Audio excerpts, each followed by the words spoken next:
Hello friends, स्वागत है आपका रूबीज किचन में। और आज मैं शेयर करने जा रही हूँ गर्मियों में बिना बर्फ डाले हुए मलाई से मक्खन निकालने की विधि।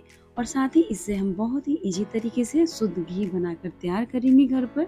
तो फ्रेंड्स, वीडियो थोड़ी बहुत भी आपको यूजफुल लगे तो वीडियो को लाइक कर दीजिएगा। चैनल पे नए हैं तो चैनल को भी सब्सक्राइब कर लीजिएगा। अगर इस वीडियो को फेसबुक पेज से मेरे देख रहे हैं तो फेसबुक पेज को भी फॉलो कर लीजिएगा।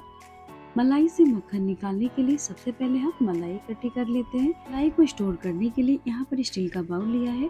मलाई को जब भी आप स्टोर करें तो स्टील या कांच के ही बाउल में स्टोर करके रखें। तो यहाँ पर बाउल में 2 चम्मच दही डालकर इस तरीके से फैला देंगे, जिससे जब हम इसके ऊपर मलाई इकट्ठी करती जाएंगे तो मलाई हमारी बिल्कुल ताज़ी बनेगी, ताज़ी बनी रहेगी और साथ ही मलाई में से बिल्कुल भी बदबू नहीं आएगी।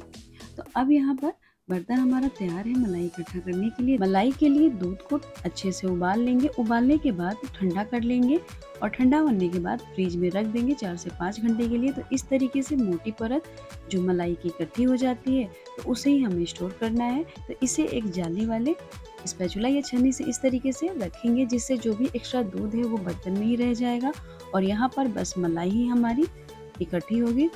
कोशिश करें जब भी आप मलाई स्टोर करें तो इसमें दूध की जो क्वांटिटी है ना जा पाए, केवल मलाई ही यहाँ पर स्टोर हो, जिससे ये मलाई जितने दिन भी रहेगी वो बिल्कुल ताज़ी बनी रहेगी। और मलाई को हम गर्मियों में स्टोर कर रहे हैं तो इसे ढककर हमें फ्रीज़र में ही रखना है। तो जब भी आप गर्मियों में मलाई स्टोर करें तो फ्रीज़र में ही रखें। सर्दियों के दिनों में इसे फ्रिज में ही स्टोर किया जाता है। तो यहाँ पर मैंने 15 दिन की मलाई इकट्ठी कर ली है और जब फ्रीज़र से मैंने इसे निकाला था तो ये बहुत ही हार्ड था, पत्थर जैसा, क्योंकि फ्रीजर में जम जाता है। तो मैंने फ्रीजर से इसे निकाल कर 3 घंटे पहले रख दिया था। ये हल्का सा लूज हो गया है, सॉफ्ट हो चुका है। तो अब इसे हम एक बड़े बर्तन में ले लेते हैं, क्योंकि ये पहले से ही भरा हुआ है। तो जिस बर्तन में हम इसे लेंगे उसके नीचे हम इस तरीके से 2 बड़े चम्मच मट्ठा डालेंगे। और इसे कई जगह छाछ भी बोला जाता है। तो छाछ या मट्ठा 2 चम्मच डालकर इस तरीके से बर्तन में फैला देना है। और फैलाने के बाद अब इसके ऊपर जो हमने मलाई इकट्ठी की हुई है रख देना है। रखने के बाद इसे हमें अच्छे से तोड़ लेना है।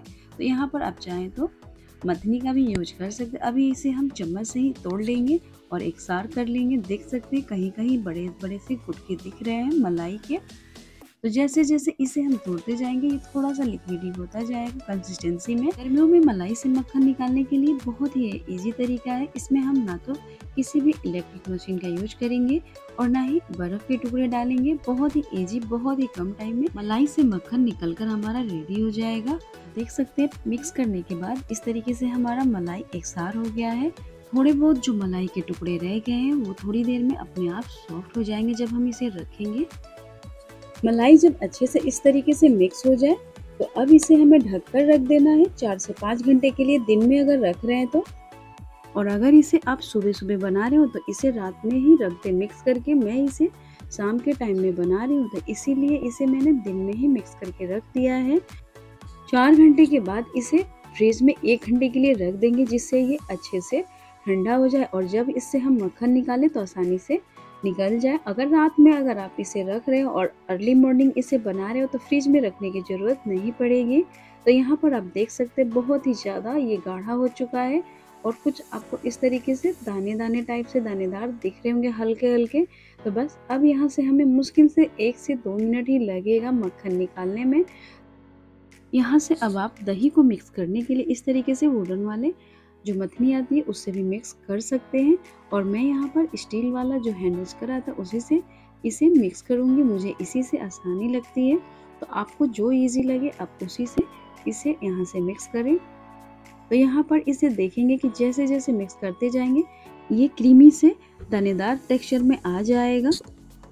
यहाँ से मुश्किल से 2 मिनट ही लगेगा हमें मिक्स करने में, फिर आपको क्रीमी टेक्सचर से बिल्कुल दानेदार मक्खन बनता हुआ दिखाई देगा। तो पहले हमने मलाई से दही जमाया है और दही से फिर हम इस तरीके से मक्खन निकाल रहे हैं।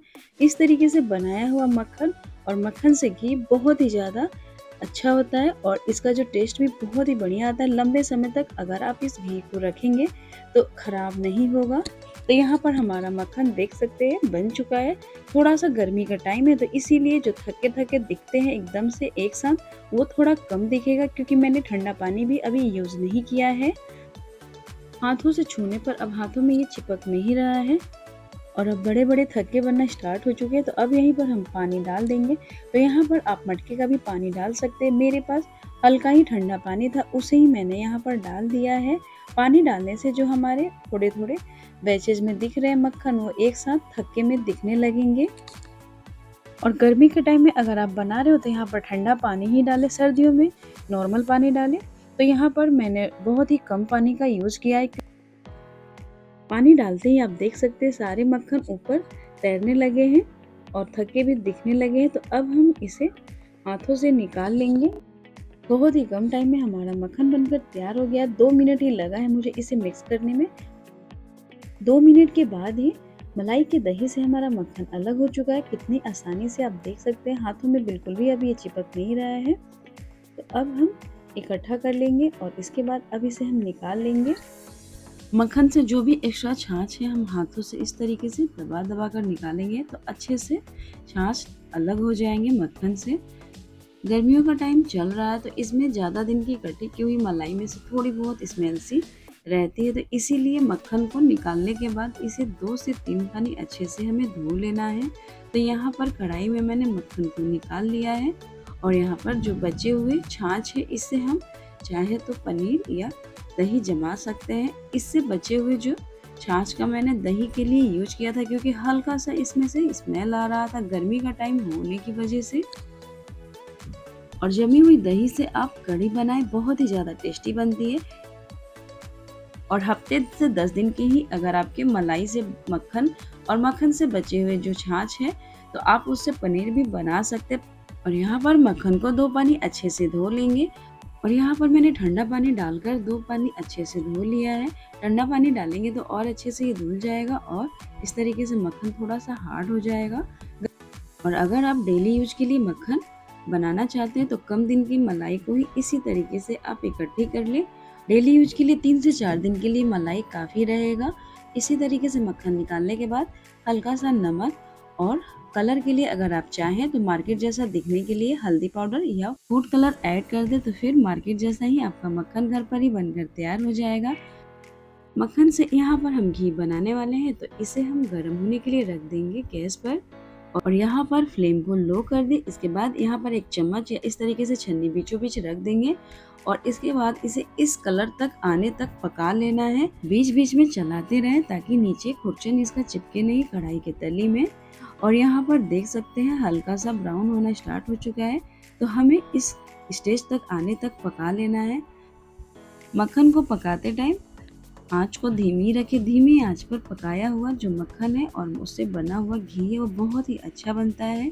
जो घी बनेगा बहुत ही ज़्यादा इसमें सुगंध रहेगी और घी दानेदार बनेगा। और यहाँ पर देख सकते घी में इस तरीके से झाग आने लगा है और जो इसका खुरचन भी है वो हल्का सा डार्क हो गया है। इस स्टेज तक हमें पका लेना है। झाग जैसे जैसे ख़त्म हो जाएगा फिर इसे हमें फ्लेम को ऑफ कर देना है, ठंडा होने देना है। जैसे ही ठंडा हो जाए तो हमें किसी दूसरे बर्तन में निकाल लेना है। तो यहाँ पर घी अच्छे से ठंडा हो चुका है, तो अब हम एक बड़े बर्तन में इसे छान लेंगे। चाहे तो आप जिस जार में रखने वाले हैं उसी जार में छान लें। यहाँ पर थोड़ा सा जार से ज़्यादा था इसीलिए मैंने एक बड़े बर्तन में छान कर निकाल लिया है। इसी से मैं यहाँ पर ट्रांसफ़र कर दूँगी जार में। जो नीचे वाला खुरचन वाला जो पार्ट है और ये जो थोड़ा सा घी बचा है इसे हम डेली यूज के लिए अलग से निकाल लेंगे। देख सकते हैं हमारा कितना अच्छा प्योर घी घर पर ही बनकर तैयार हो गया है।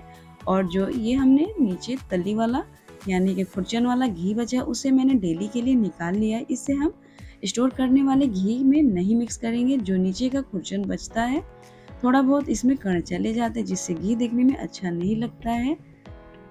बचे हुए खुरचन को हम सर्दियों में गुड़ डालकर पराठे में या ऐसे ही खा लेते हैं या इससे मिठाई भी बना सकते हैं। जब अगर मिठाई बनाना हो तो इसे हल्का थोड़ा सा मतलब कि इसे थोड़ा सा लाइट पकाते हैं। गर्मियों में इसे खाने से थोड़ा सा बचते हैं क्योंकि गर्मी के टाइम में थोड़ा सा ये नुकसान करता है। तो अगर आपके यहाँ खाते हो तो आप इसे गर्मियों में भी जो चीज़ इससे बनाकर खाते हो खा सकते हैं। तो फ्रेंड्स मेरी वीडियो थोड़ी बहुत भी आपको यूजफुल लगे तो वीडियो को लाइक कर दीजिएगा। अपना कीमती समय हमारे वीडियो और चैनल को देने के लिए बहुत बहुत धन्यवाद।